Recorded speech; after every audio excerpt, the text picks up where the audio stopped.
Ok, alors voilà le tableau.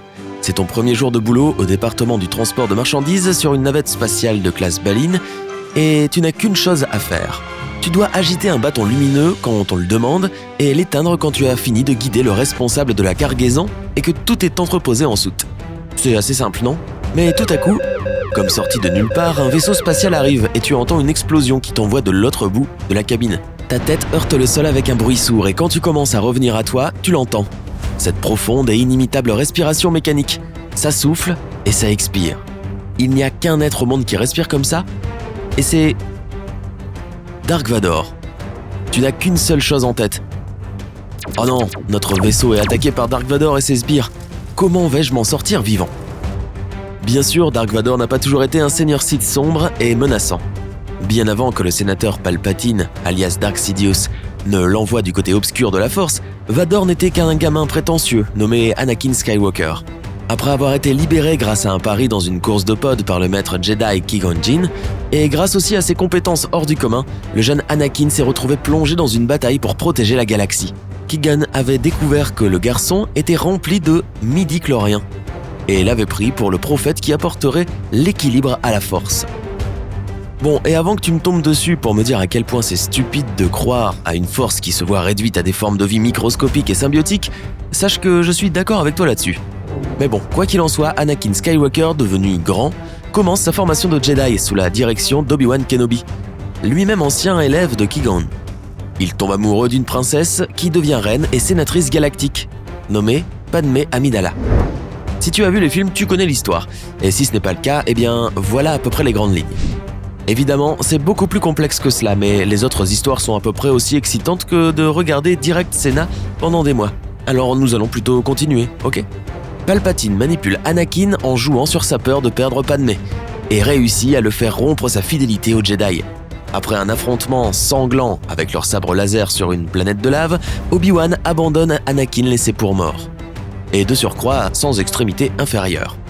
L'empereur Palpatine sauve Anakin en lui ajoutant des pièces robotiques et lui dit, mais c'est un mensonge, qu'il a tué l'amour de sa vie Amidala. C'est dans un non vraiment nul que naît Dark Vador le méchant. Dans les années suivantes, l'Empire règne sur la galaxie avec une main de fer et Dark Vador devient l'exécuteur principal des plans de l'empereur pour l'aider à renforcer son emprise. Je sais, on a tous vu les films. Je veux dire, Star Wars n'est que la deuxième franchise cinématographique la plus rentable de tous les temps, juste derrière les films de Marvel et juste devant le monde des sorciers d'Harry Potter. Comment est-ce que tout cela va m'aider à survivre à une attaque du plus grand méchant de la galaxie ? C'est une question raisonnable que se posent les enfants et les adultes depuis 1977. Mais c'est que tu dois apprendre à connaître ton ennemi. Maintenant, pour ce qui est de votre bataille, d'abord pour combattre un Jedi, il faut que tu sois un Jedi, non ? Le côté obscur, le côté lumineux, il va falloir bien plus qu'être capable de gérer un blaster pour s'en sortir en un seul morceau. Cela dit, on ne devient pas un Jedi du jour au lendemain. Enfin, pas à moins d'être né avec un taux anormalement élevé de midi-chloriens. C'est-à-dire... Oh mon Dieu. Mais si on parle un peu sérieusement, dans le monde réel, tu pourrais y parvenir en déménageant en Australie. Selon le recensement de 2011, plus de 65 000 personnes affirment être membres de l'Ordre Jedi. Ou alors tu peux aller au Texas, où le temple de l'Ordre Jedi a été enregistré en 2007. On lui a même accordé une exonération fiscale en 2015. En quoi consiste exactement la formation dans les arts Jedi au Texas ? Ce n'est pas très clair, j'avoue. Mais je parie qu'ils ont de gros sabres laser.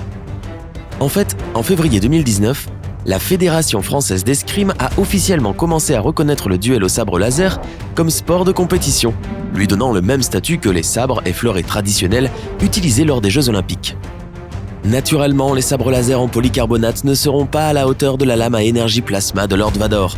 Mais c'est quand même assez cool de penser qu'un de ces jours, tu regarderas les Jeux Olympiques et verras des gens en tenue d'escrime faire leur truc d'une façon carrément plus élaborée que ce que toi tu faisais avec une lampe de poche avec tes potes quand tu étais plus jeune.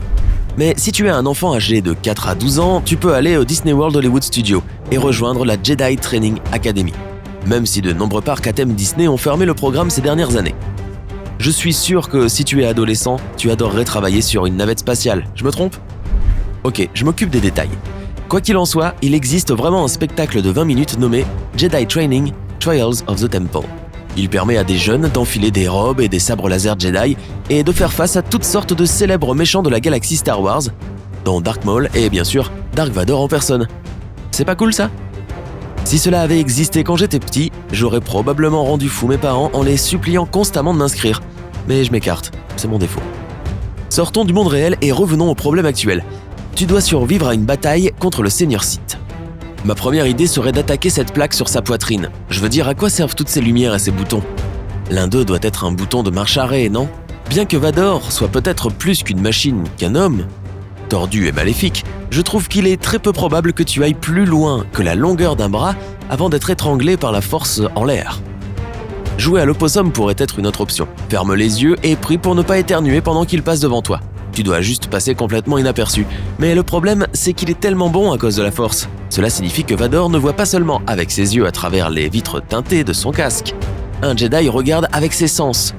Et plus tu en as peur, je suis sûr que tu serais terrifié dans ce cas de figure, plus Dark Vador saura que tu es là.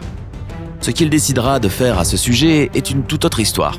Après tout, si tu n'es pas une menace pour lui, Vador te laissera peut-être passer et te lancer dans ton 2e jour de travail sur la navette, en supposant qu'il ne la fasse pas exploser une fois de retour dans son chasseur taille super avancé, bien sûr. Évidemment, il peut y avoir une 3e issue. Comme le dit le proverbe, si tu ne peux pas les battre, rejoins-les.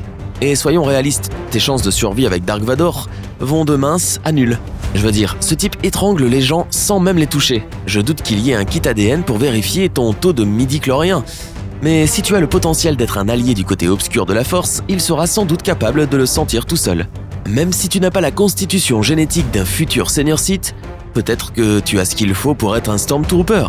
Et si tu es du genre non violent et que rien de tout cela n'est pour toi, alors regarde les choses de cette façon. Même l'étoile de la mort a besoin d'une équipe de maintenance. Ce compacteur à ordures ne va pas se remplir tout seul.